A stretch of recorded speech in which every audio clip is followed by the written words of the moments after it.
ओम नमः शिवाय। हर हर महादेव।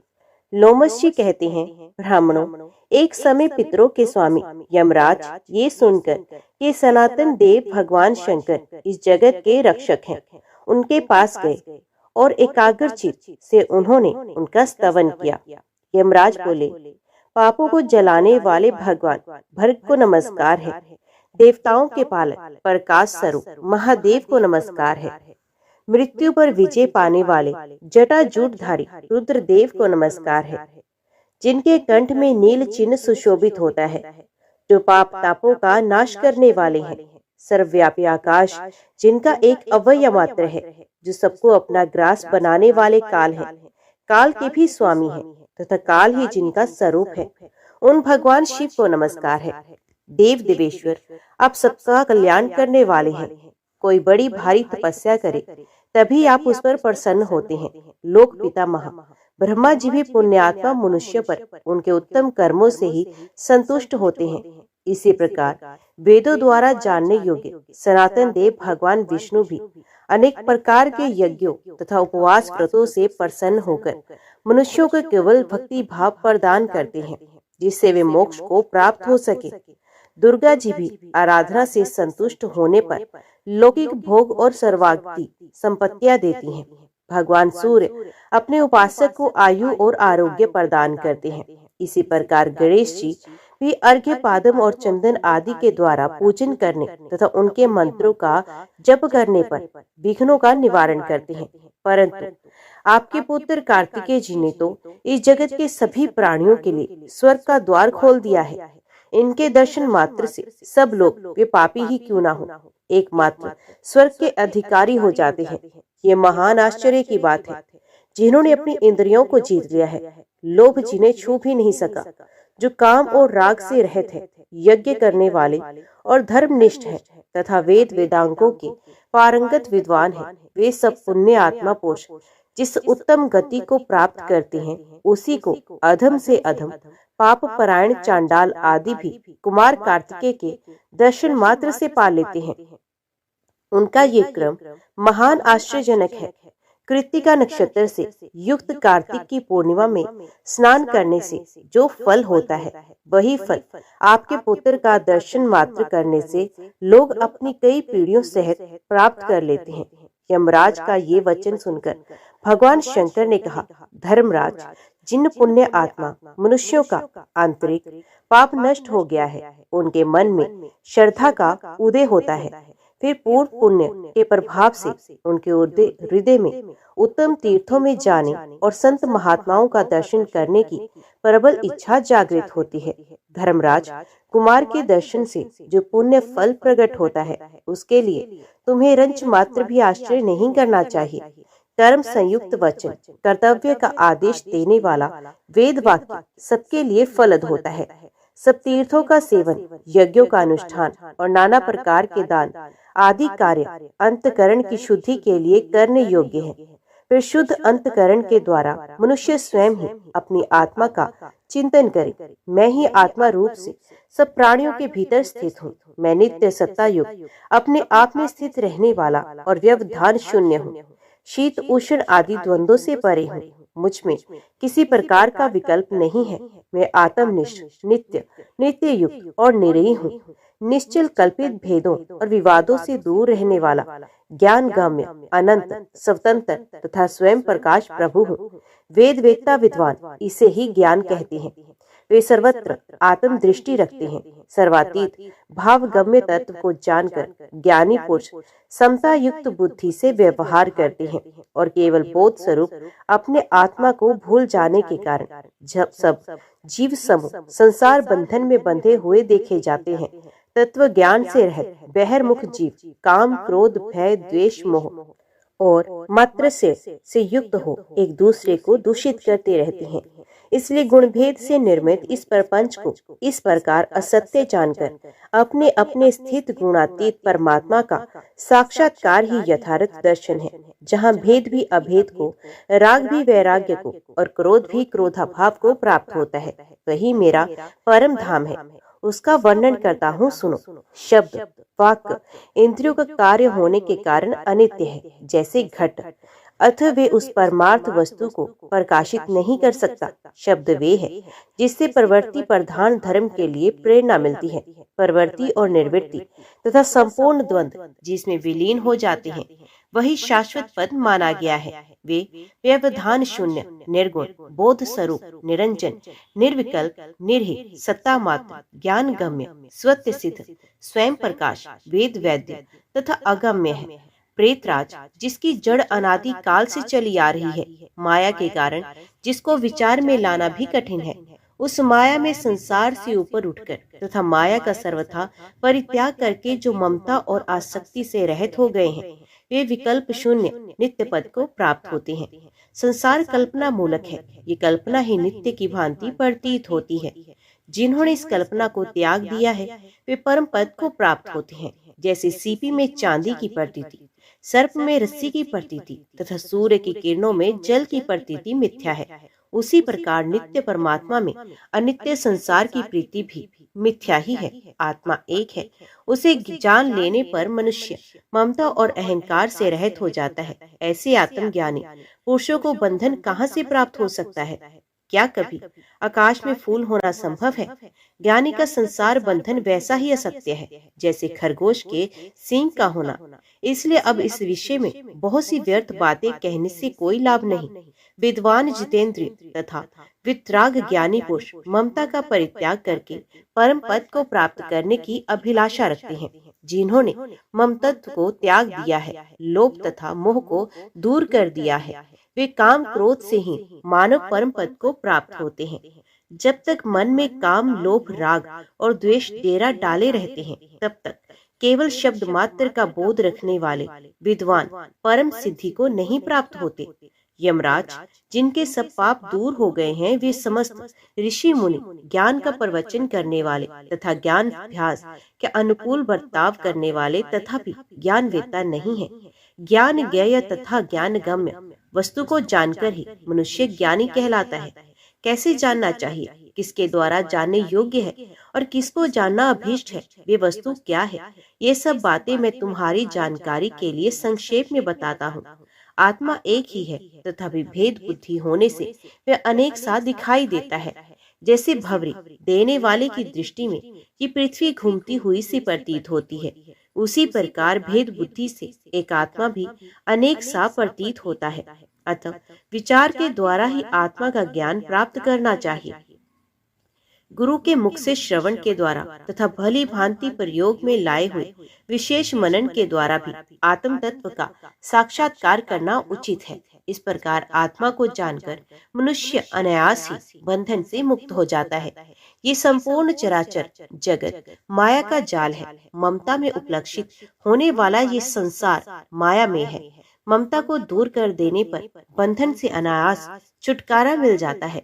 मैं कौन हूँ, तुम कौन हो तथा महामाया के आश्रित रहने वाले अन्य लोग भी कहाँ से आए हैं, ये सारा प्रपंच बकरी के गले में लटकते हुए स्तन की भांति निरर्थक है, निष्फल है, प्रकाशहीन है तथा धूम समूह की भांति निस्सार है। इसलिए यमराज तुम सर्वथा प्रयत्न करके आत्म तत्व का चिंतन करो। लोमशी कहते हैं, भगवान शंकर के इस प्रकार उपदेश देने पर यमराज ज्ञानवान होकर उस समय साक्षात आत्म स्वरूप से स्थित हुए। वे कर्म से सबके शासक है। सब प्राणियों को उनके कर्मानुसार दंड या पुरस्कार देते हैं। वे अपने चित्त को एकाग्र रखकर सदा सब भूतों तथा मनुष्यों का कल्याण करते हैं। ऋषियों ने पूछा, सूत जी, वे महात्मा कुमार ने युद्ध में तारकासुर को मारकर फिर कौन सा महान अद्भुत कर्म किया, ये बतलाइए। सूत जी बोले, तारकासुर को मारा गया देख इंद्रादि सब देवता बहुत प्रसन्न हुए और संपूर्ण लोकों को पवित्र करने वाले कुमार कार्तिकेय की स्तुति करने लगे। देवता बोले, कल्याण स्वरूप भगवान कार्तिकेय को नमस्कार है। शिव नंदन आपको नमस्कार है। विश्व बंधु आपको नमस्कार है। विश्व भावन आपको नमस्कार है। जिन्होंने आपका दर्शन कर लिया वे चांडाल भी सर्वश्रेष्ठ है। जगत बंधु हम आपको नमस्कार करते हैं। देव इस समय हम आपकी शरण में आए हैं। देवताओं द्वारा की हुई ये स्तुति सुनकर प्रसन्नता से भरे हुए पर्वतों ने भी सर्वोत्तभावेन उन गिरजा कुमार का स्तवन किया। पर्वत बोले, भगवान आप अनाथों के नाथ शंकर नंदन तुम्हें नमस्कार है। श्रेष्ठ देवताओं द्वारा पूजनीय तुम्हें नमस्कार है। ज्ञान वेत्ताओं में श्रेष्ठ तुम्हें नमस्कार है। महादानव तारकासुर का विनाश करने वाले कुमार तुम्हें नमस्कार है। देववर तुम्हें नमस्कार है। तुम हम पर प्रसन्न हो। पर्वतों द्वारा इस प्रकार स्तुति किए जाने पर शंकर और पार्वती के पुत्र एवं वरदाताओं में श्रेष्ठ स्वामी कार्तिकेय बहुत संतुष्ट हुए और उन्हें वर देते हुए बोले, मेरु आदि समस्त पर्वतगण अब सब लोग मेरे वंदनीय और प्रयत्न पूर्वक पूजनीय हैं। तपस्वी, ज्ञानी और कर्मयोगी भी निरंतर आप लोगों का सेवन करेंगे। आप लोग मेरे वचन से संपूर्ण जगत को पवित्र कर सकते हैं। पर्वत संबंधी सभी स्थान तीर्थ स्वरूप होंगे। आपके ऊपर दिव्य शिवालय, दिव्य मंदिर, बड़े बड़े विचित्र ग्रह तथा दिव्य तपोवन सुशोभित होंगे। इतना ही नहीं, भगवान शंकर के विशिष्ट स्वरूप तथा विशिष्ट लिंग भी आपके शिखरों पर विराजमान होंगे। ये जो मेरे नाना पर्वत श्रेष्ठ हिमवान है, आज से ये महाभाग तपस्वियों के फलदाता होंगे। ये गिरिराज मेरु पुण्यात्माओं के आश्रय होंगे। गिरि श्रेष्ठ लोकालोक तथा महायशस्वी उदयगिरि ये दोनों शिवलिंग स्वरूप समझे जाएंगे। श्री शैल, महेंद्र गिरि, सहाचल, माल्यवान, मल्लगिरि, विंध्याचल, गंधमादन, श्वेतकूट, त्रिकूट तथा दुर्दुर पर्वत ये और दूसरे भी बहुत से पर्वत लिंग स्वरूप माने जाएंगे और मेरे वचन से ये सभी पापों का विनाश करने वाले होंगे।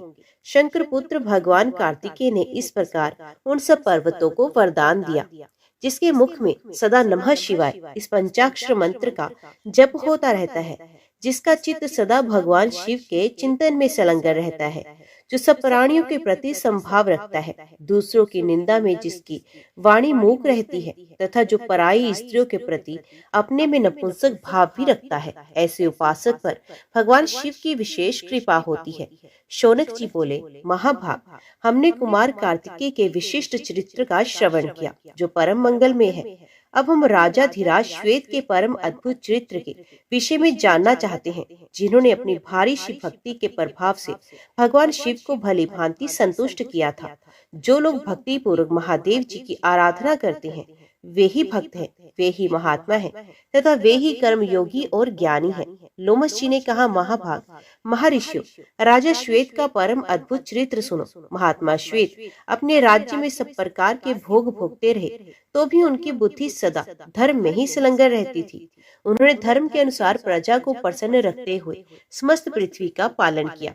वे ब्राह्मण भक्त, सत्यवादी, शूरवीर तथा निरंतर शिवजी के भजन में तत्पर रहने वाले थे।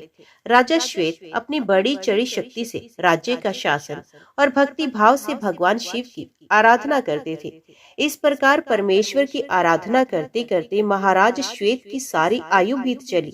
उनके मन में न कभी व्यथा हुई, न शरीर में ही कोई रोग हुआ। ये संसारी उपद्रव महाराज श्वेत को कभी कष्ट नहीं पहुंचाते थे। इनके राज्य में सब लोग निर्भय रहते थे, किसी को कोई उपद्रव नहीं था। महाराज के राज्य में बिना जोते बोए ये अनाज पैदा होता था। ब्राह्मण तपस्या में संलग्न रहते और दूसरे लोग भी अपने अपने वर्ण तथा आश्रम संबंधी धर्म का पालन करते थे। सारी पृथ्वी में प्राय सर्वत्र मंगलमय उत्सव ही होता रहता था। भगवान शिव की कृपा से महात्मा राजा श्वेत के राज्य में सब प्रजा सदा मानसिक कष्ट से रहित, आनंद मगन तथा सुखी रहती थी। कभी किसी को भी पुत्र की मृत्यु नहीं देखनी पड़ी, दुख नहीं उठाना पड़ा, अपमान, महामारी तथा दरिद्रता का कष्ट भी नहीं सहन करना पड़ा। इस प्रकार भगवान शिव की पूजा में लगे हुए महात्मा राजा श्वेत के जीवन का बहुत बड़ा समय सफलता पूर्वक बीत गया। एक दिन की बात है, राजा श्वेत परमार्थ दाता शंकर जी की आराधना में लगे थे। उसी समय यमराज ने उनके पास अपने दूत भेजे। उन दूतों को आज्ञा दी कि चित्रगुप्त के कथनानुसार राजा श्वेत की आयु पूरी हो गई है, अतः उन्हें शीघ्र ले आओ। जो आज्ञा, ये कहकर दूतों ने उनकी आज्ञा स्वीकार की और राजा को ले जाने की इच्छा से वे भगवान शिव के मंदिर में आए। उनके हाथों में कालपाश था तथा वे आकृति से बड़े ही भयानक थे। यमदूतों ने शीघ्रता पूर्वक वहां आकर देखा। महाराज गहरी समाधि लगाए भगवान शिव के समीप बैठे थे। उन्हें देखकर उनके मन में ज्यों ही हलचल हुई त्यों ही वे सब दूत चित्रलिखित की भांति निश्चेष्ट हो गए। अतः यमदूत धर्मराज की आज्ञा का पालन ना कर सके। ये सब जानकर यमराज स्वयं ही वहां पहुंचे। उन्होंने राजा को सहसा ले जाने के लिए अपना दंड ऊपर को उठा रखा था। धर्मराज ने देखा महाबाहु श्वेत शिव भक्ति से युक्त होकर भगवान शिव के ही चिंतन में तत्पर है। केवल ज्ञान का आश्रय ले शांत भाव से विराजमान राजा को इस रूप में देखकर यमराज के मन में बड़ी हलचल हुई।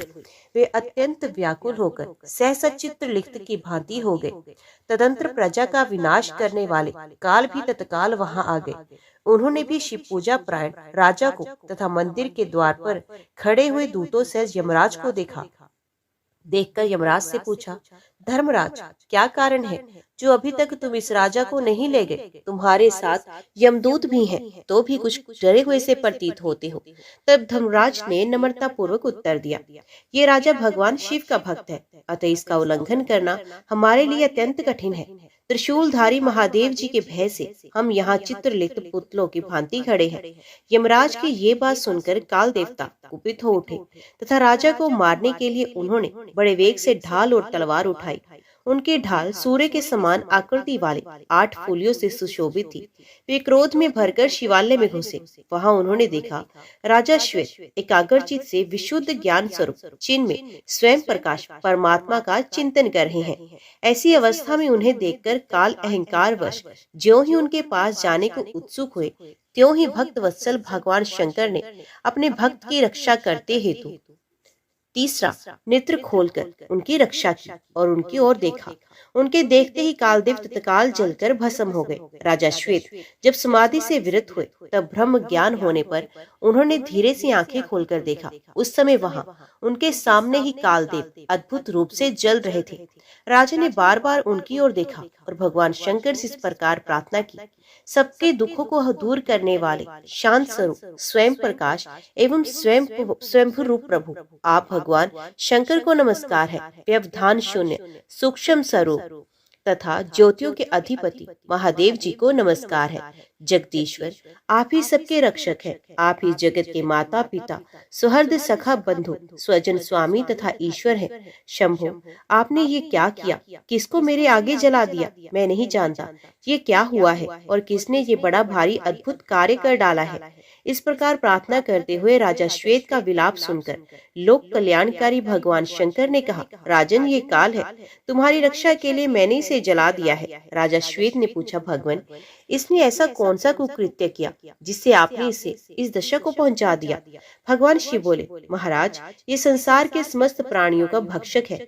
इस समय ये क्रूर काल तुम्हें अपना ग्रास बनाने के लिए आया था, अतः बहुत से जीवों का कल्याण करने की इच्छा से मैंने इसे जला दिया है। क्योंकि जो पापी अतिशय अधर्म परायण लोक विनाशकारी तथा पाखंडी है वे मेरे वध्य हैं।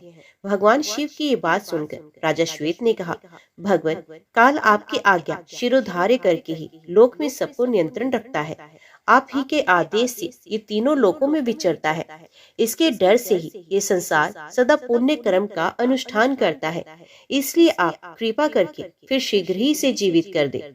तब शिवजी ने काल को पुनः जीवित किया। तदंतर श्रेष्ठ राजा श्वेत ने काल को अपने हृदय से लगाया। इस प्रकार चेतना लौटने पर काल ने भगवान शंकर की स्तुति की। काल का विनाश करने वाले देवेश्वर आप त्रिपुरासुर का संहार करने वाले हैं। हे प्रभु, हे जगतपते, आपने कामदेव को जलाकर उसे अनंग बना दिया है तथा आप ही ने अत्यंत अद्भुत ढंग से दक्ष यज्ञ का विनाश कर डाला था। महान लिंग रूप से आपने तीनों लोक को व्याप्त कर रखा है। संपूर्ण देवताओं और असुरों ने सबको अपने में लीन करने के कारण आपके स्वरूप को लिंग कहा गया है। देव देवेश्वर आपको नमस्कार है। विश्व मंगल आपको नमस्कार है। नीलकंठ रूप में आपको नमस्कार है। मस्तक पर जटाजूट धारण करने वाले आपको नमस्कार है। आप कारणों के भी कारण हैं, आपको नमस्कार है। आप मंगलों के भी मंगल रूप हैं, आपको नमस्कार है। बुद्धिहीनों के पालक, आप ज्ञानियों के लिए ज्ञान आत्मा और मनीषी पुरुषों के लिए परम मनीषी हैं। विश्व के एकमात्र बंधु महेश्वर, आप आदि देव हैं, पुराण पुरुष हैं तथा आप ही सब कुछ हैं। वेदांत द्वारा आप ही जानने योग्य हैं। आपकी महिमा और प्रभाव महान है। महानुभाव संत आपके ही नामों और गुणों का सब और कीर्तन करते रहते हैं। हे महेश, आप ही तीनों लोगों की सृष्टि करने वाले हैं। आप ही इनका पालन और संहार भी करते हैं। आप ही संपूर्ण भूतों के स्वामी हैं। इस प्रकार काल ने उस समय जगदीश्वर शिव का स्तवन किया। तदंतर राजा श्वेत से कहा, राजन, संपूर्ण मनुष्य लोक में तुमसे बढ़कर दूसरा कोई पुरुष नहीं, क्योंकि तुमने तीनों लोगों के लिए अजय मुझ काल को भी जीत लिया। आज से मैं तुम्हारा अनुगामी हुआ। महादेव जी की ओर से मुझे अभिदान करो। राजा ने कहा, भगवान, तुम तो साक्षात शिव के ही एक श्रेष्ठ स्वरूप हो। संपूर्ण प्राणियों का पालन तथा संहार तुम्हारा ही स्वरूप है। तुम ही सबके नियंता हो, इसलिए तुम मेरे परम पूजनीय हो। आत्म साक्षात्कार के साधन में लगे हुए समस्त पुण्यात्मा पुरुष तुमसे ही भय मानने के कारण विविध भावों से परमेश्वर की शरण लेते हैं। इस प्रकार धर्म परम धर्मात्मा राजा श्वेत से रक्षित होकर काल ने भगवान शिव की कृपा प्राप्त की और उसे पुनः नवीन चेतना प्राप्त हुई। तब वे कालदेव, यमराज, मृत्यु तथा यमदूतों के साथ भगवान शिव और महाराज श्वेत को प्रणाम करके अपने निवास स्थान को चले गए। वहां उन्होंने सब दूतों को बुलाकर कहा, दूतगण, संसार में जो लोग विभूति के द्वारा त्रिपुंड धारण करते हैं, मस्तक पर जटा और गले में रुद्राक्ष माला पहनते हैं, ऐसे लोगों को तुम कभी मेरे लोक में ना लेके आना। जो तुम भक्ति भाव से भगवान सदाशिव का पूजन करते हैं, वे साक्षात रुद्र रूप के स्वरूप होते हैं। जो मस्तक पर एक रुद्राक्ष धारण करते हैं, ललाट में त्रिपुंड लगाते हैं तथा जो साधु पुरुष पंचाक्षर मंत्र का सदा जप करते हैं, वे सब तुम्हारे द्वारा पूजनीय हैं। जिस राष्ट्र, देश अथवा ग्राम में शिव भक्त नहीं देखा जाता, वे शमशान से भी बढ़कर अशुभ है। यमराज ने भी अपने सेवकों को ऐसा ही आदेश दिया। भगवान महेश्वर की पराभक्ति से युक्त महाराज श्वेत जब काल से निर्भय हो गए, तब उन्होंने भगवान शिव का सायुज्य प्राप्त कर लिया। पवित्र बुद्धि वाले ज्ञानी पुरुषों को भी अनेक जन्मों के पश्चात भगवान शिव की भक्ति प्राप्त होती है। मनुष्यों को चाहिए कि वे सदैव भगवान सदाशिव का सेवन, वंदन और पूजन करें। लोमस जी कहते हैं, ब्रह्मा जी ने जब संपूर्ण जगत की सृष्टि की, तब राशियों से काल चक्र उत्पन्न हुआ। उस काल चक्र में सब कार्यों की सिद्धि के लिए 12 राशियां और 27 नक्षत्र मुख्य हैं। इन 12 राशियों और 27 नक्षत्रों के साथ क्रीड़ा करता हुआ काल चक्र सहित काल जगत को उत्पन्न करता है। ब्रह्मा से लेकर कीट पर्यंत सबको काल ही उत्पन्न करता, वही पालन करता, वही संहार करता है। एकमात्र काल से ही ये सारा जगत बंधा हुआ है। अकेला काल ही इस लोक में बलवान है, दूसरा नहीं। अतः ये सब प्रपंच कालात्मक है। सबसे पहले काल हुआ, काल से ही स्वर्गलोक की अधिनायक उत्पन्न हुई, तदंतर लोकों की उत्पत्ति हुई। उसके बाद त्रुटि हुई, त्रुटि से लव हुआ, लव से क्षण हुआ, क्षण से निमिष हुआ, जो प्राणियों में निरंतर देखा जाता है। 60 निमिष का एक पल कहा जाता है। 60 पलों की एक घड़ी होती है। 60 घड़ी का एक दिन रात होता है। 15 दिन रात का एक पक्ष माना जाता है। 2 पक्ष का एक मास और 12 महीनों का एक वर्ष होता है। काल को जानने की इच्छा रखने वाले बुद्धिमान पुरुषों को इन सब बातों का ज्ञान रखना चाहिए। प्रतिपदा से लेकर पूर्णमासी तक पक्ष पूरा होता है। उस दिन पक्ष पूरा होने के कारण ही उसे पूर्णिमा कहते हैं। जिस तिथि को पूर्ण चंद्रमा का उदय होता है, वे पूर्णमासी देवताओं को प्रिय है, तथा जिस तिथि को चंद्रमा लुप्त हो जाते हैं, उसे विद्वानों ने अमावस्या कहा है। अग्निश्वात आदि पितरों को वे अधिक प्रिय है। ये 30 दिन पुण्य काल से संयुक्त होते हैं। इनमें जो विशेषता उसे आप लोग सुने। योगों में व्यतिपात, नक्षत्रों में श्रवण, तिथियों में अमावस्या और पूर्णिमा तथा संक्रांति काल, ये सब दान कर्म में पवित्र माने गए हैं। भगवान शंकर को अष्टमी प्रिय है, गणेश जी को चतुर्थी, नागराज को पंचमी, कुमार कार्तिकी को षष्ठी, सूर्य देव को सप्तमी, दुर्गा जी को नवमी, ब्रह्मा जी को दशमी, रुद्रदेव को एकादशी, भगवान विष्णु को द्वादशी, कामदेव को त्रयोदशी तथा भगवान शंकर को चतुर्दशी विशेष प्रिय है। कृष्ण पक्ष में जो चतुर्दशी अर्धरात्रि व्यापनी हो, उसमें सबको उपवास करना चाहिए। वे भगवान शिव का सायुज्य प्रदान करने वाली है। वही शिवरात्रि नाम से विख्यात है। वे सब पापों का नाश करने वाली है। इस विषय में एक प्राचीन इतिहास का उदाहरण दिया करते हैं। पूर्व काल में कोई विधवा ब्राह्मणी थी जिसकी प्रकृति बड़ी चंचल थी। वे काम भोग में आसक्त रहती थी। अतः किसी कामी चांडाल के साथ उसका संबंध हो गया। उसके गर्भ से दुरात्मा चांडाल के एक पुत्र हुआ जिसका नाम दुस्सह था। दुस्सह बड़ा ही दुष्ट आत्मा था। वे सब धर्मों के विपरीत ही आचरण करता था। महान पाप पूर्ण प्रयोगों के द्वारा वे सदा नए नए पाप प्रारंभ करता था। वे ज्वारी, शराबी, चोर, गुर स्त्रीगामी, बधिक, दुष्ट आत्मा तथा चंडालोचित कर्म करने वाला था। एक दिन वे अधर्मी मन में कोई बुरी वृत्ति लेकर ही किसी शिवालय में गया। उस दिन शिवरात्रि थी। वे रात में भगवान शिव के पास उपवास पूर्वक रहा और वहां पास ही देवात होती हुई शिव शास्त्र की कथा सुनता रहा। वहां उसे लिंग स्वरूप भगवान शिव का दर्शन हुआ। दुष्ट होते हुए भी उसने एक रात व्रत किया और शिवरात्रि में जागता रहा। उसी शुभ कर्म के परिणाम से उसने पुण्य योनि प्राप्त करके बहुत वर्षों तक पुण्य आत्माओं के लोक में सुख भोग किया। तदंतर वे राजा चित्रांगद का पुत्र हुआ। उसमें राज राजेश्वरों के लक्षण थे। वहां वे विचित्र वीरे के नाम से प्रसिद्ध हुआ। उसका रूप सुंदर था।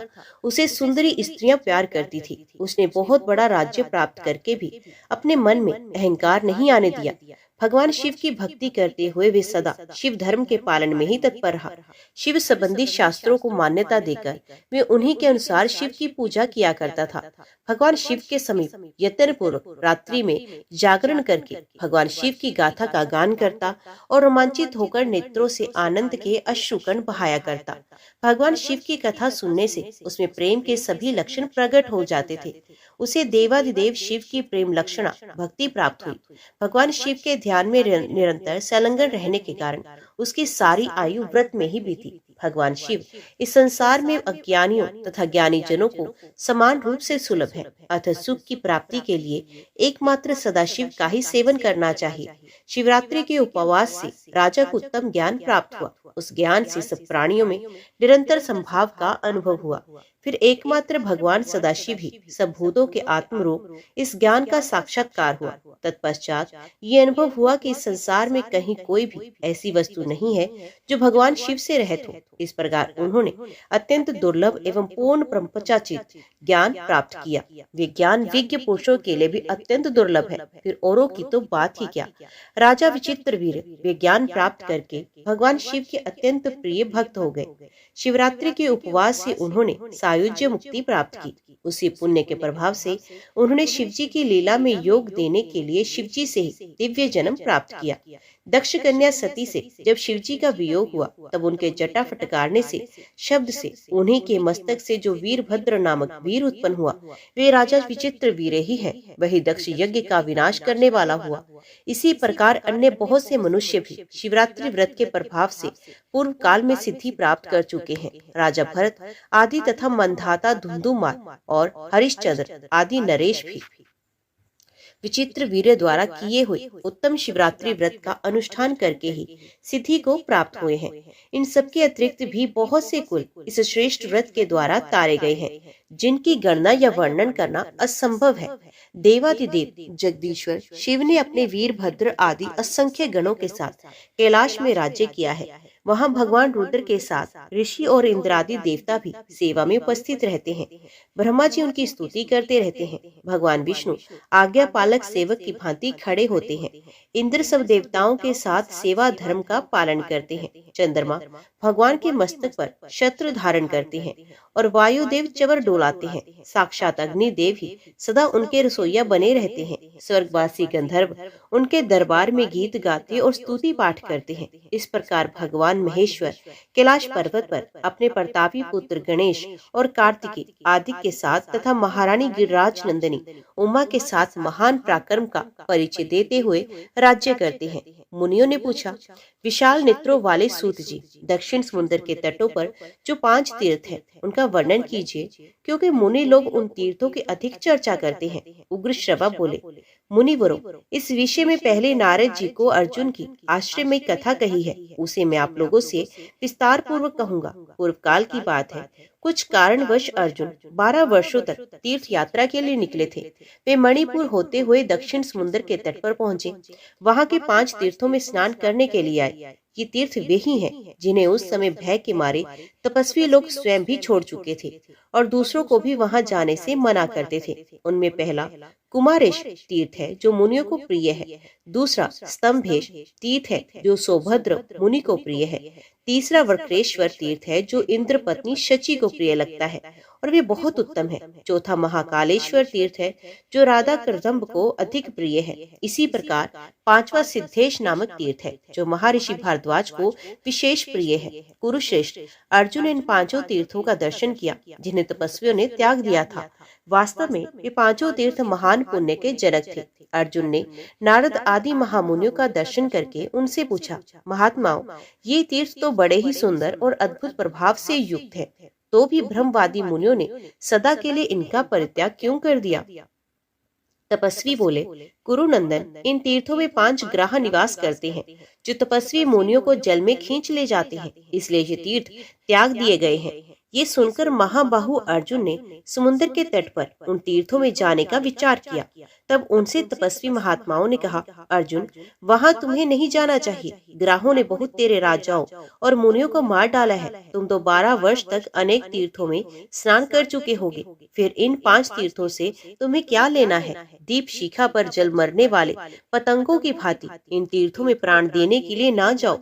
अर्जुन ने कहा, मुनिवरों, आप लोगों का दयालु स्वभाव है। आपने जो सार बात बताई है वे ठीक है, तथापि अपनी ओर से मैं सेवा में कुछ निवेदन करता हूँ। जो मनुष्य धर्माचरण की इच्छा से कहीं जाता हो उसे मना करना महात्माओं के लिए भी उचित नहीं। जीवन बिजली की चमक के समान क्षण भंगुर है। वे यदि धर्म पालन के लिए चला जाता हो, नष्ट हो जाता है तो जाए, इसमें कोई दोष नहीं। जिनके जीवन धन, स्त्री, पुत्र, खेत और घर धर्म के काम में चले जाते हैं, वे इस पृथ्वी पर मनुष्य कहलाने के अधिकारी हैं। तपस्वी बोले, पार्थ, इस प्रकार धर्म आचरण करते हुए तुम्हारी आयु बड़ी हो और धर्म में तुम्हारा अनुराग निरंतर बना रहे। जाओ, अपना मनोरथ सिद्ध करो। मुनियों के ऐसा कहने पर अर्जुन ने उन सबको प्रणाम किया और आशीर्वाद ले सुभद्र महर्षि के उत्तम तीर्थ में जाकर स्नान किया। इसी समय जल के भीतर रहने वाले महान ग्रह ने नरश्रेष्ठ अर्जुन को पकड़ लिया। महाबाहु अर्जुन बलवानों में श्रेष्ठ थे। वे जोर जोर से फड़कते हुए उस जलचर जीव को बलपूर्वक लिए दिए जल से बाहर निकल आए। ज्यों ही उसे खींचकर वे बाहर लाए, वे ग्रह समस्त आभूषणों से विभूषित कल्याणमयी नारी के रूप में परिणत हो गया।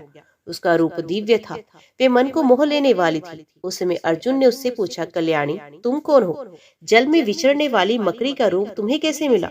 ऐसा महान पाप तुमने क्यों किया? नारी बोली, कुंती नंदन, मैं देवताओं के नंदन वन में निवास करने वाली अप्सरा हूँ। मेरा नाम वर्चा है। यहाँ मेरी 4 सखियां और हैं। वे सभी सुंदरी तथा इच्छा अनुसार गमन करने वाली हैं।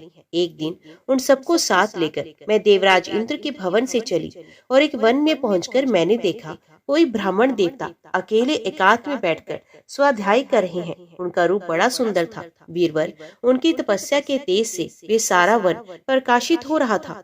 वे सूर्य की भांति उस समस्त प्रदेश को आलोकित कर रहे थे। उन्हें देखकर उनकी तपस्या में विघ्न डालने की इच्छा से वे वहां उतर गए। मैं सौरभि, सामे, बुद्धबुदा और लता सब एक ही साथ उन ब्राह्मण देवता के समीप पहुंची तथा गाती और खेलती हुई उन्हें लुभाने की चेष्टा करने लगी। वीर, ये सब करने पर भी उन्होंने अपना मन हमारी ओर नहीं आने दिया।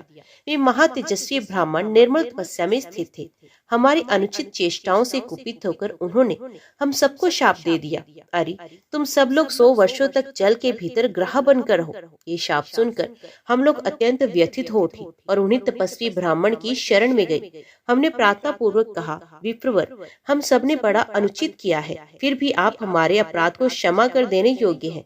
मुने, आप धर्मज्ञ हैं। ब्राह्मण सब प्राणियों के प्रति मित्र भाव रखने वाला बताया गया है। मनीषी, महात्माओं का ये वचन सत्य है। साधु पुरुष शरणागतों की रक्षा करते हैं। हम सब आपकी शरण में आई हैं, अतः कृपा पूर्वक हमें क्षमा कर दें। सूर्य और चंद्रमा के समान तेजस्वी वे धर्मात्मा ब्राह्मण सदा कल्याण में क्रम करने वाले थे। अप्सराओं के प्रार्थना करने पर उन्होंने उन पर कृपा की और इस प्रकार कहा, देवियों, यदि लोग अपने सर पर खड़ी हुई मृत्यु को देख लें तो उन्हें भोजन भी न रुचे, फिर पाप में प्रवृत्ति तो हो ही कैसे सकती है। अहो, सब रत्नों से बढ़कर अत्यंत दुर्लभ इस मनुष्य जन्म को पाकर स्त्रियों के मोह में फंसे हुए कुछ नीच मनुष्य इसे तिनके के समान गवा देते हैं। ये कितनी आश्चर्य की बात है। हम पूछते हैं, तुम लोगों का जन्म किस लिए हुआ है अथवा उससे क्या लाभ है? अपने मन में विचार करके इसका उत्तर दो।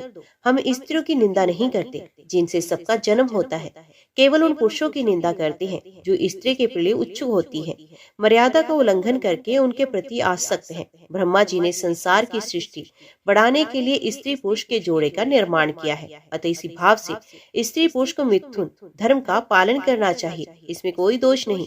परंतु इतना ध्यान रखना चाहिए कि जो नारी अपने बंधु बांधवों द्वारा ब्राह्मण और अग्नि के समीप शास्त्रीय विधि से अपने को दी गई हो, उसी के साथ सदा गृहस्थ धर्म का पालन करना चाहिए। इस प्रकार प्रयत्न पूर्वक शास्त्र मर्यादा के अनुकूल चलाया जाने वाला अपना गृहस्थ उत्तम तथा महान गुणकारक हो सकता है। जो गृहस्थी शास्त्र मर्यादा के अनुसार नहीं चलाई जाती वे दोष का कारण भी हो सकती है।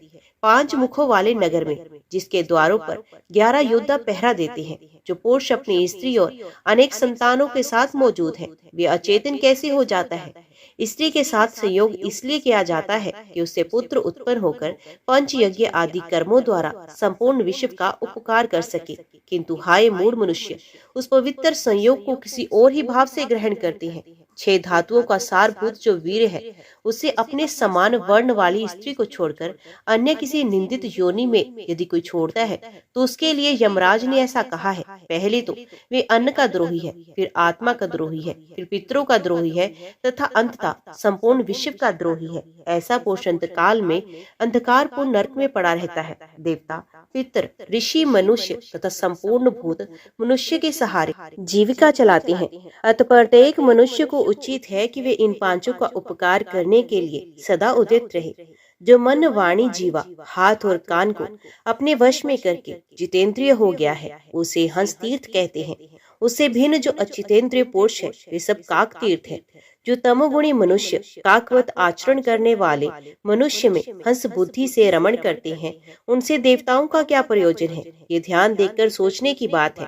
इस प्रकार संसार का जो निर्माण हुआ है, उसे हृदय के भीतर स्मरण रखने वाले पुरुष का मन त्रिलोकी का राज्य पाने के लिए भी कैसे पाप में प्रवृत्त हो सकता है? अप्सराओं, अन्यान्य मनुष्यों के कर्मों का जो ये शास्त्रों द्वारा प्रत्यक्ष देखा गया है, फिर मुझे कैसे मोह हो? तुम लोग वन में जल के भीतर ग्राह होकर होगी और उसमें स्नान के लिए आने वाले पुरुषों को पकड़ोगी। कुछ वर्षों तक इस जीवन में रह लेने के पश्चात जब कोई श्रेष्ठ पुरुष तुम्हें जल से बाहर स्थल पर खींच ले जाएगा, तब तुम पुनः अपना ये स्वरूप प्राप्त कर लोगी। मैंने पहले कभी हंसी में भी झूठ बात नहीं कही। जैसे निंदित पेय पदार्थ को पीने अथवा अशुद्ध वस्तु के छूने की शुद्धि प्रायश्चित से होती है, उसी प्रकार इस शाप को भोग लेने से ही तुम्हारी उत्तम शुद्धि हो सकती है। स्त्री बोली, तदंतर उन ब्राह्मण देवता को प्रणाम करके हमने उनकी परिक्रमा की और उस स्थान से दूर हटकर अत्यंत दुखित हो हम बड़ी चिंता में पड़ गई और सोचने लगी कि इस उपाय से थोड़े ही समय में हम सब उस मनुष्य के समीप जा सकती हैं जो पुण्य हमें अपने स्वरूप की प्राप्ति करा देगा। 2 घड़ी तक इस प्रकार चिंता करने के पश्चात हम बड़भागिनी स्त्रियों ने वहां स्वतः आए हुए देवऋषि नारद जी को देखा। तब उन्हें प्रणाम करके उदास मुख से हम लोग खड़ी हो गई। नारद जी ने हमारे दुख का कारण पूछा। उनके पूछने पर हमने सब वृत्तांत ज्यों का त्यों कह सुनाया। सुनकर इस प्रकार बोले, दक्षिण में समुद्र के किनारे जो परम पवित्र और सुंदर 5 तीर्थ हैं, वहीं तुम सब लोग शीघ्र चली जाओ। वहाँ शुद्ध चित्त वाले नर श्रेष्ठ पांडु नंदन अर्जुन तुम सबको इस दुख से छुटकारा दिलाएंगे। वीरवर, देवऋषि नारद जी की ये बात सुनकर हम सब सखियां यहाँ आ गई। अब तुम उनकी बात सत्य करने योग्य हो। तुम्हारे जैसे साधु पुरुषों का जन्म दीन दुखियों की भलाई करने के लिए ही होता है। वर्चा की ये बात सुनकर पांडु कुमार अर्जुन ने बारी बारी से सब तीर्थों में स्नान किया और ग्राह बनी हुई सब अप्सराओं का कृपा पूर्वक उद्धार कर दिया। तदंतर वे सब अप्सराएं वीर अर्जुन को प्रणाम कर तथा उन्हें अनेकानेक आशीर्वाद देकर आकाश में उड़ गई। उग्र श्रवा मुनि बोले। तदंतर अर्जुन ने ब्राह्मणों से घिरे हुए देव पूजित नारद जी के समीप जाकर सबको पृथक पृथक प्रणाम किया। तब नारद जी ने उनसे कहा, धनंजय, तुम्हें शत्रुओं पर विजय प्राप्त हो। तुम्हारी बुद्धि धर्म, देवता और ब्राह्मणों की सेवा में लगी। वीर, 12 वर्ष की ये लंबी यात्रा करते समय तुम्हें कोई कष्ट तो नहीं हुआ? जिसके हाथ, पैर और मन भली भांति संयम में हो तथा जिसकी सभी क्रियाएं निर्विकार भाव से संपन्न होती हों, वही तीर्थ का पूरा फल प्राप्त करता है। ये बात तुम्हें अपने हृदय में धारण करनी चाहिए। तात, हम तुमसे क्या कहें? धर्मराज युधिष्ठिर जिसके भाई और भगवान श्री कृष्ण जिसके मित्र हैं, उसे कोई क्या शिक्षा दे सकता है? तथापि ये उचित है कि ब्राह्मणों द्वारा मनुष्यों को शिक्षा मिले। भगवान विष्णु ने हमें धर्मगुरु के पद पर स्थापित किया है। ब्राह्मणों के प्रति श्री हरि ने जो उद्गार प्रकट किया है उसे सुनो। जिसके सुधा के समान निर्मल यश को सुनना, उसमें गोते लगाना चांडाल पर्यंत संपूर्ण जगत को तत्काल पवित्र कर देता है। वे मैं विष्णु जो वैकुंठ नाम से प्रसिद्ध है, मुझे ये परम पवित्र कीर्ति आप जैसे उत्तम ब्राह्मणों से ही प्राप्त हुई है। अतः यदि मेरी ये बाह भी आप लोगों के प्रतिकूल चले तो मैं उसे काट डालूंगा, फिर औरों की तो बात ही क्या। कुंती नंदन, मैं तुम्हें कुछ प्रिय समाचार सुनाता हूँ। तुम जिनकी कुशल चाहते हो वे यदुवंशी और पांडव सब कुशल से हैं। इस समय राजा धृतराष्ट्र की आज्ञा से भीमसेन ने राजा वीरवर्मा को मार डाला है, जो कौरवों को सदा संताप पहुंचाता था। जैसे पहले राजा बलि अत्यंत बलवान और अजय थे, उसी प्रकार राजा वीरवर्मा भी समस्त राजाओं के लिए अजय हो गया था। नारद जी की कही हुई ये सब बातें सुनकर अर्जुन को बड़ी प्रसन्नता हुई। वे बोले, मुने, जो ब्राह्मणों की इच्छा के अनुसार चलते और ब्राह्मणों का सदा समादर करते हैं, वे अकुशली कैसे हो सकते हैं? मैं सदा संयम नियम से रहकर तीर्थों में विचरता हुआ इस तीर्थ में आया हूँ। इससे मेरे हृदय में बड़ा आनंद है। तीर्थों का दर्शन धन्य है। उसमें स्नान करने का महत्व दर्शन से भी अधिक है तथा उनके महात्म्य को सुनना दर्शन और स्नान भी बढ़कर है, ऐसा और मुनि का कथन है। अतः मैं इस तीर्थ के गुणों का वर्णन सुनना चाहता हूँ। नारद जी ने कहा, कुंती नंदन, तुम स्वयं गुणी हो, इसलिए गुणों को पूछते हो। ये तुम्हारे लिए सर्वथा उचित ही है। गुणी पुरुषों में ही धर्म से उत्पन्न होने वाले गुणों को सुनने की इच्छा होनी संभव है। साधु पुरुषों की आयु प्रतिदिन धर्म की बातें सुनने तो धर्म और ईश्वर के कीर्तन करने में ही बीतती है, परंतु पाप आत्मा पुरुषों की आयु सदा बुरी चर्चाएं करने में ही व्यर्थ होती है। इसलिए मैं इस तीर्थ के जो बहुत से गुण हैं उनका वर्णन करूंगा। अर्जुन, पहले की बात है, मैं कपिल जी के पीछे पीछे तीनों लोकों में विचरता हुआ एक दिन ब्रह्मलोक में गया। वहां मैंने लोक पितामह ब्रह्मा जी का दर्शन किया और उन्हें प्रणाम करके कपिल देव जी के साथ प्रसन्नता पूर्वक बैठा।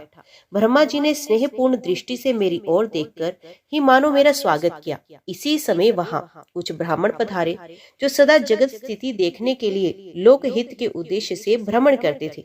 वे भी जब प्रणाम करके बैठ गए तब पितामह ने अपनी अमृतमयी दृष्टि से देखकर उन्हें आनंद मगन करते हुए पूछा, ब्राह्मणों, तुमने कहाँ कहाँ भ्रमण किया, क्या क्या देखा अथवा सुना है? यदि कहीं कोई अद्भुत बात हो तो बताओ। उनके इस प्रकार पूछने पर वे सुशर्वा नाम वाले ब्राह्मण ब्रह्मा जी को मस्तक झुकाकर इस प्रकार बोले, भगवान, सर्वज्ञ प्रभु के सामने किसी बात का विज्ञापन करना वैसा ही है जैसे सूर्य के आगे दीपक दिखाना। फिर भी पुण्य के लिए आपने हमें कुछ कहने की आज्ञा दी है, इसलिए अवश्य कुछ निवेदन करना उचित है। कात्यायन नाम के एक मुनि थे जिन्होंने बहुत से धर्मों का श्रवण करके उनका सार तत्व जानने की इच्छा से एक अंगूठे के बल पर खड़े हो 100 वर्षों तक तपस्या की। तदंतर दिव्य आकाशवाणी हुई, कात्यायन, तुम परम पवित्र सरस्वती नदी के तट पर जाकर सारस्वत मुनि से पूछो। सारस्वत मुनि धर्म के तत्व को जानने वाले हैं, वे तुम्हें सारभूत धर्म का उपदेश करेंगे। ये सुनकर मुनिवर कात्यायन मुनि श्रेष्ठ सारस्वत के पास गए और भूमि पर मस्तक रखकर उन्हें प्रणाम करके अपने मन की शंका इस प्रकार पूछने लगे, महर्षि, कोई सत्य की प्रशंसा करते हैं, कुछ लोग तप और शोचाचार की महिमा गाते हैं, कोई सांख्य ज्ञान की सराहना करते हैं, कुछ अन्य लोग योग का महत्व देते हैं, कोई क्षमा को श्रेष्ठ बतलाते हैं, कोई इंद्रिय संयम और सरलता को तो कोई मौन को सर्वश्रेष्ठ कहते हैं, कोई शास्त्रों के स्वाध्याय की तो कोई समय ज्ञान की प्रशंसा करते हैं, कोई वैराग्य को उत्तम बताते हैं, तो कुछ लोग अग्निष्टोम आदि यज्ञ कर्म को श्रेष्ठ मानते हैं। और दूसरे लोग मिट्टी के ढेले, पत्थर और स्वर्ण में संभाव रखते हैं। आत्म ज्ञान को ही सबसे उत्तम समझते हैं। कर्तव्य और अकर्तव्य के विषय में पराई लोग की यही स्थिति है। सबसे श्रेष्ठ क्या है, ये विचार करने वाले मनुष्य बहुधा मोह को ही प्राप्त होते हैं। मुने, आप सर्वज्ञ हैं। ऊपर बताए हुए कार्यों में जो सर्वोत्तम महात्मा पुरुषों के द्वारा भी अनुष्ठान करने योग्य तथा सब पुरुषार्थों का साधक हो, वे मुझे बताने की कृपा करें। सारस्वत बोले, ब्राह्मण, माता सरस्वती ने मुझे जो कुछ बतलाया उसके अनुसार मैं सारतत्व का वर्णन करूंगा। सुनो, ये संपूर्ण जगत छाया की भांति उत्पत्ति और विशाल विनाश रूप धर्म से युक्त है। धन, यौवन और भोग जल में प्रतिबिंबित चंद्रमा की भांति चंचल है। ये जानकर और इस पर भलीभांति विचार करके भगवान शंकर की शरण में जाना चाहिए और दान भी करना चाहिए। किसी भी मनुष्य को कदापि पाप नहीं करना चाहिए।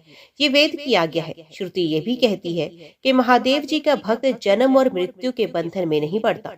पूर्व काल में सावर्णी मुनि ने जो 2 गाथाएं गान की हैं, उन्हें सुनो। भगवान धर्म का नाम वृष है, वे ही जिनके वाहन हैं।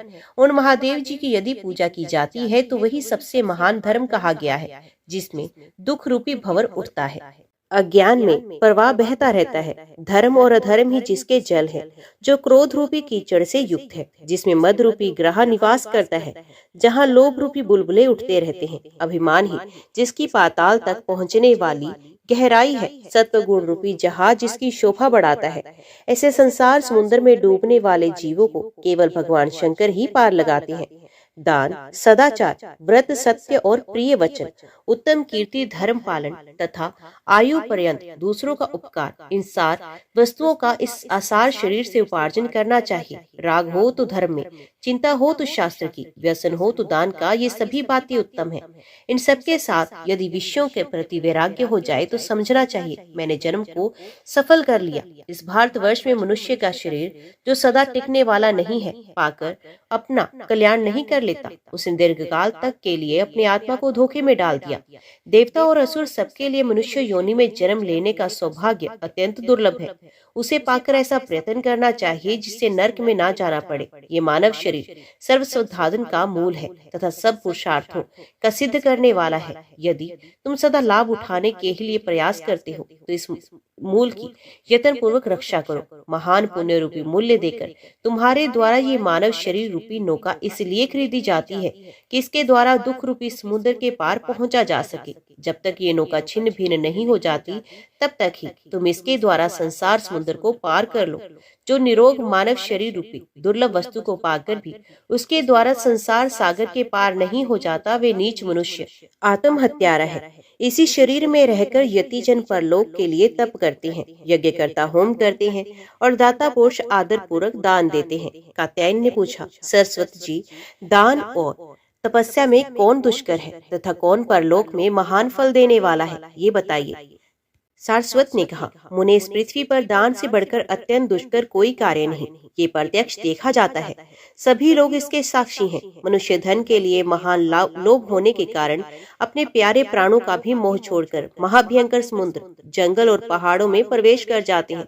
दूसरे लोग धन के ही लोभ से सेवा जैसी निंदित वृत्ति का आश्रय लेते हैं, जिसे कुत्ते की वृत्ति के समान त्याज्य माना गया है। कुछ लोग खेती की वृत्ति अपनाते हैं, जिसमें प्राय जीवों की हिंसा होती है और स्वयं भी बहुत क्लेश उठाने पड़ते हैं। इसी प्रकार जो बड़े दुख से उपार्जन किया गया, सैकड़ों अयास प्रयास से प्राप्त किया गया, प्राणों से भी अधिक प्रिय है, उस धन का त्याग अत्यंत दुष्कर है। मनुष्य अपने हाथ से उठाकर जो धन दूसरों को देता है अथवा जिसे वे खा पीकर भोग लेता है, वही धन वास्तव में उस धनी का है। मरे हुए मनुष्य के धन से तो दूसरे लोग मौज करते हैं। जो प्रतिदिन अपने पास आकर याचना करता है, मैं उसे गुरु मानता हूँ, क्योंकि वे नित्य प्रति दर्पण की भांति मेरे चित्त का मार्जन करके इसे स्वच्छ बनाता है। दिया जाने वाला धन घटता नहीं, अपितु सदा बढ़ता रहता है। ठीक उसी प्रकार जैसे कुएं से पानी उलीचने पर वे शुद्ध और अधिक जल वाला होता है। एक जन्म के मुख्य सुख के लिए सहस्रों जन्म के सुखों पर पानी नहीं फेरना चाहिए। बुद्धिमान पुरुष एक ही जन्म में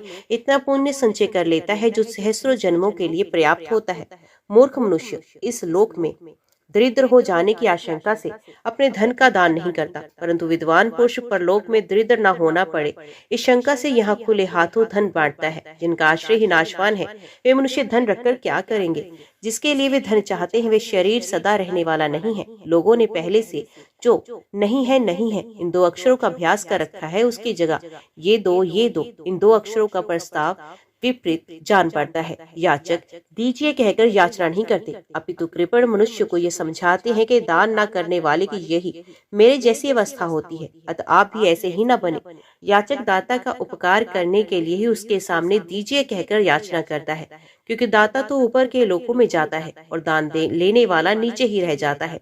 जो दान नहीं करते वे दरिद्र, रोगी, मूर्ख तथा सदा दूसरों के सेवक होकर दुख के ही भागी होते हैं। जो धनवान होकर दान नहीं करता और दरिद्र होकर कष्ट सहन रूप तप से दूर भागता है, इन दोनों को गले में पड़ा भारी पत्थर बांधकर जल में छोड़ देना चाहिए। सैकड़ों मनुष्यों में कोई शूरवीर हो सकता है, सहस्रों में कोई पंडित भी मिल सकता है तथा लाखों में कोई वक्ता भी निकल सकता है, परंतु इनमें एक भी दाता हो सकता है या नहीं, इसमें संदेह है। गो, ब्राह्मण, वेद, सती स्त्री, सत्यवादी पुरुष, लोभहीन तथा दानशील मनुष्य, इन सातों के द्वारा ही ये पृथ्वी धारण की जाती है। कुशीनर देश के राजा शिवी ब्राह्मण के लिए अपने शरीर को देकर स्वर्गलोक में चले गए। विदेह नरेश निमि ने अपना संपूर्ण राज्य, परशुराम जी ने सारी पृथ्वी तथा राजा गए ने नगरों से समूची पृथ्वी ब्राह्मणों को दान कर दी। एक समय जब बहुत दिनों तक मेघों ने वर्षा नहीं की, तब वशिष्ठ जी ने सब प्राणियों को उसी प्रकार जीवित रखा जैसे प्रजापति समस्त प्रजा के जीवन की रक्षा करते हैं।